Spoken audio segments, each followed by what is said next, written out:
Hello viewers, welcome to our channel. నేను మీ Charan Parimi. India నుంచి ఆస్కార్కి ఎటువంటి సినిమాలు వెళ్ళబోతున్నాయి, వాటి లిస్ట్ ఏంటి అనేది ఇప్పుడు ఒక చర్చగా దారితీసింది. నిజానికి ఇప్పుడు ఆస్కార్ 97వ అవార్డుల ఉత్సవం వచ్చే సంవత్సరం జరగబోతుంది. మార్చి 2వ తారీఖున 2025లో ఇది జరుగుతుందని చెప్పేసి academy of motion pictures science and arts అని చెప్పేసి ఏదైతే ఆస్కార్ కమిటీ ఉందో ఈ కమిటీ చెప్పడం జరిగింది. సో ఈ నోటిఫికేషన్ బట్టి ఇప్పుడు అనేక దేశాలు తమ దేశాల ఉత్తమ చిత్రాలుగా ఏవైతే భావించాయో వాటిని ఆ ఎంట్రీకి అయితే సెలెక్ట్ చేయడం జరిగింది. దాంతోపాటు మన దేశం నుంచి కూడా ఆస్కార్కి సంబంధించి మన దేశంలో ఒక కమిటీ ఉంటుంది.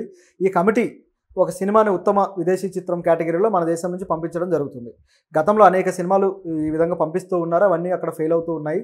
ఇది చాలా పెద్ద చరిత్ర మనకు తెలిసిందే.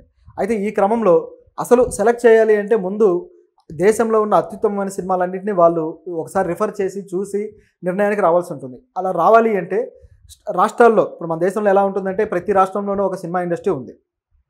ప్రతి భాషకు కొన్ని అత్యుత్తమమైన సినిమాలు వస్తూ ఉంటాయి ప్రతి సంవత్సరం. సో వీటిల్లో మీరు మంచి సినిమాలను భావించని మాకు పంపించండి అని చెప్పేసి వీళ్ళు నోటిఫికేషన్ ఇవ్వడం జరుగుతుంది. ఆ విధంగా అనేక సినిమాలు ఆయా నిర్మాతల నుంచి వీళ్ళు స్వీకరిస్తారు. అట్లా మన తెలుగు భాష నుంచి కూడా కొన్ని వెళ్తున్నాయి, తమిళ నుంచి కొన్ని వెళ్తున్నాయి. అట్లా అంటే మన ఇండియా తరపు నుంచి ఏ సినిమా వెళ్ళాలి అనే దానికి ఇది ఒక ప్రైమరీ లిస్టింగ్ అనమాట. సో ఆ లిస్టులో ఏమేమి ఉన్నాయని మనం ఒకసారి చూస్తే కొన్ని ఆసక్తికరమైన సినిమాలు ఉన్నాయి. తెలుగులో అయితే హనుమాన్ ఒకటి, అలాగే కల్కి ఒకటి, దాంతోపాటు మరొక సినిమా, ఇలా 3 సినిమాలు ఉన్నాయి. అజయ్ భూపతి మంగళవారం. సో ఇవి మన తెలుగు నుంచి అయితే వెళ్తూ ఉన్నాయి. అలాగే తమిళ నుంచి అయితే తంగలాన్ వెళ్తుంది, అలాగే వాజయ్, అలాగే కొట్టుకాళి, మహారాజా, అదేవిధంగా మహారాజా విజయ్ సేతుపతి మీరు చూసే ఉంటారు. అలాగే జమా, అదేవిధంగా జిగర్తండ XXL, అది కార్తిక్ సుబ్బరాజ్ డైరెక్షన్లో వచ్చింది. అలాగే మలయాళం నుంచి చూసుకుంటే ఉళ్ళో జుక్కు, ఆడు జీవితం పృథ్వీరాజ్ సుకుమార్ అంది. తెలుగులో కూడా గోట్ లైఫ్ పేరుతోటి బ్రహ్మాండంగా ఓటీటీలో బాగా ఆడింది. సో తర్వాత వచ్చేసి all we imagine as light. ఇది యాక్చువల్గా ఈ సినిమా ఇండియా నుంచి వెళ్తున్నా సరే ఇండియా తరపు నుంచి ఇది ఎంట్రీలోకి వెళ్ళట్లేదు. ఈ సినిమా వచ్చేసి ఫ్రాన్స్ నుంచి ఎంట్రీ ఇస్తుంది. నిజానికి ఈ సినిమా నిర్మాణంలో ఇండియాతో పాటు అనేక దేశాల భాగస్వామ్యం ఉంది. సో ఆ విధంగా దీన్ని నిర్మించారు, లేడీ డైరెక్టర్ దీన్ని డైరెక్ట్ చేశారు. సో దాని గురించి మనం సపరేట్గా మాట్లాడదాం. దాంతోపాటు ఆటం, ఈసారి మన సినిమాల్లో, మన జాతీయ అవార్డు సినిమాల్లో ఉత్తమ చిత్రంగా జాతీయ అవార్డు అందుకున్న సినిమా ఆటం. ఆ సినిమాకి చాలా అవార్డులు కూడా వచ్చాయి. సో ఈ సినిమా ఇప్పుడు మలయాళం నుంచి వెళ్తూ ఉందన్నమాట. అలాగే మరాఠీ నుంచి వస్తే స్వరగంధర్వ, సుధీర్ ఫడ్కే, తర్వాత ఘాట్, తర్వాత ఘరత్ గణపతి. అలాగే హిందీ నుంచి చూస్తే కిల్, అలాగే ఆర్టికల్ 370, అలాగే శ్యామ్ బహదూర్, అలాగే good luck, Joram, animal Sandeep Reddy Vanga, అది మీకు తెలిసిందే. సో ఆ సినిమా కూడా హిందీ నుంచి పంపిస్తూ ఉన్నారు. అలాగే శ్రీకాంత్ అనే సినిమా, శ్రీకాంత్ బొల్లా అనే ఒక తెలుగు అంధుడు అనమాట. ఆయన పారిశ్రామికవేత్త, కంపెనీలు స్థాపించి ఆయన ఎంతో బొల్లాంట్ అని చెప్పేసి ఒక కంపెనీ స్థాపించడం జరిగింది. ఎంతోమందికి ఉపాధి అవకాశాలు కల్పించాడు. ఒక ఇన్స్పిరేషనల్ బయోగ్రఫీ అది రాజ్ కుమార్ రావు చేశాడు. సో ఆ సినిమా కూడా పంపిస్తున్నారు. దాంతోపాటు వీర్ సావర్కర్, సో బీజేపీ హయాంలో వచ్చిన ఒక సినిమాల్లో ఇది కూడా ఒకటి. సో ఈ సినిమాలో వీర్ సావర్కర్ లైఫ్ని ఇంకాస్త గ్లోరిఫై చేస్తూ చూపించిన సినిమా ఇది నిజానికి.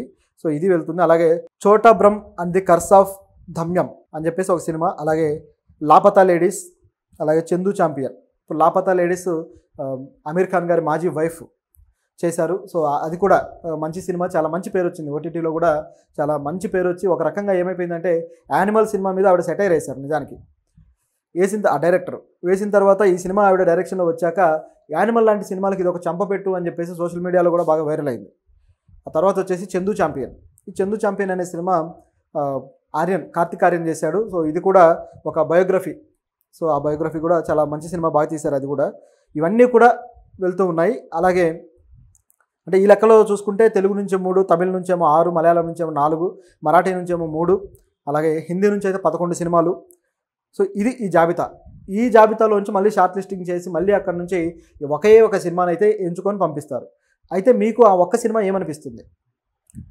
సో నాకైతే ఆలోచించినంత వరకు నాకు ఒకటే అనిపిస్తుంది, తెలుగు సినిమాలు అయితే కమర్షియాలిటీ ఈ బాగా హై లెవెల్లో ఉన్న సినిమాలే చేశారు మన వాళ్ళు. అయితే ఫిలసాఫికల్గా ఎంత డెప్త్ అయితే ఇచ్చారనేది మనకు అనుమానమే. కానీ కల్కి విషయంలో అయితే కొంతవరకు ఓకే. కానీ హనుమాన్ కావచ్చు, తర్వాత ఇంకో సినిమా మంగళవారం కావచ్చు, ఈ విషయంలో అంత గొప్పగా అయితే ఆస్కార్కు పంపించే స్థాయిలో అయితే కనపడలేదు అవి.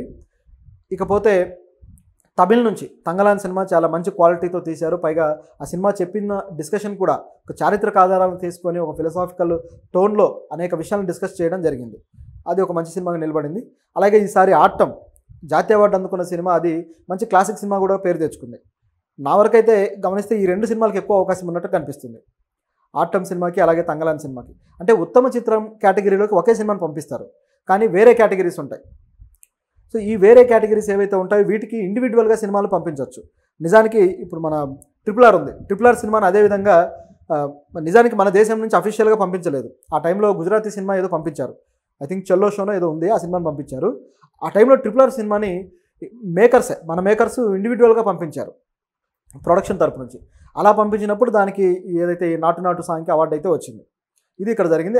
అట్లా విడివిడిగా వేరే వేరే కేటగిరీలో పంపించుకోవచ్చు. ఆ విధంగా కల్కికి అయితే ఒక విఎఫ్ఎక్స్కి కానీ లేకపోతే ఏదైనా సినిమాటోగ్రఫీకి కానీ ఏదో ఒక అవకాశం అయితే ఉండే ఛాన్స్ అయితే ఉంది ఇందులో ఎంతో కొంత. సో ఇది దీంట్లో ఉన్న పరిస్థితి. మరి ఏ సినిమాలు నెగ్గుకొస్తాయి, ఏ సినిమాలు ఇదవుతాయి అనేది చూడాలి. నిజానికి చాలా కాలంగా మన దేశం నుంచి ఆస్కార్కి సినిమాలు వెళ్తూ ఉన్నాయి, కానీ అఫీషియల్గా కనీసం అక్కడ షార్ట్ లిస్టింగ్ కూడా రావట్లేదు. షార్ట్ లిస్టింగ్ కనీసం ఒక 6 సినిమాలో 7 సినిమాలో ఉంటాయి, ఆ లిస్టులో కూడా చేరట్లేదు. అనేక దేశాల నుంచి కనీసం ఒక 200 సినిమాల పైనే వస్తాయి అక్కడ.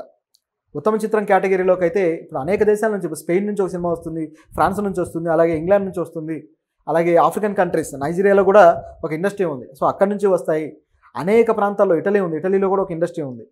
ప్రతి ప్రాంతం నుంచి కూడా విదేశీ కేటగిరీలో సినిమాలు వస్తూ ఉంటాయి. ఇప్పుడు నేపాల్ నుంచి కూడా ఒక సినిమా పంపించారు ఈసారి. సో ఇవన్నీ కూడా మన దేశానికి కాంపిటీషనే. మరి ఏది నెగ్గుకొస్తుందనేది చూడాలి. అయితే ఈసారి ఏ సినిమాకి ఎక్కువగా విదేశీ కేటగిరీలో వచ్చే అవకాశం ఉందని మామూలుగా ట్రెండింగ్లో ఏం నడుస్తుందంటే, ఒకటి వచ్చేసి లాపతా లేడీస్, కిరణ్ రావు గారు డైరెక్షన్లో. సో అది. దాని తర్వాత వచ్చేసి ఏదైతే all we imagine as light అనే సినిమా ఉందో ఈ సినిమా. ఇప్పుడు ఈ సినిమా వచ్చేసి దీని నిర్మాణంలో అనేక దేశాలు పాల్గొన్నాయి. ఇండియాతో పాటు నెదర్లాండ్స్, లగ్జంబర్గ్, అలాగే ఇటలీ. సో ఈ దేశాల ప్రొడక్షన్ కంపెనీలు కలిపి చేశాయి. ఇది ఫ్రాన్స్ కంట్రీ నుంచి వెళ్తుంది.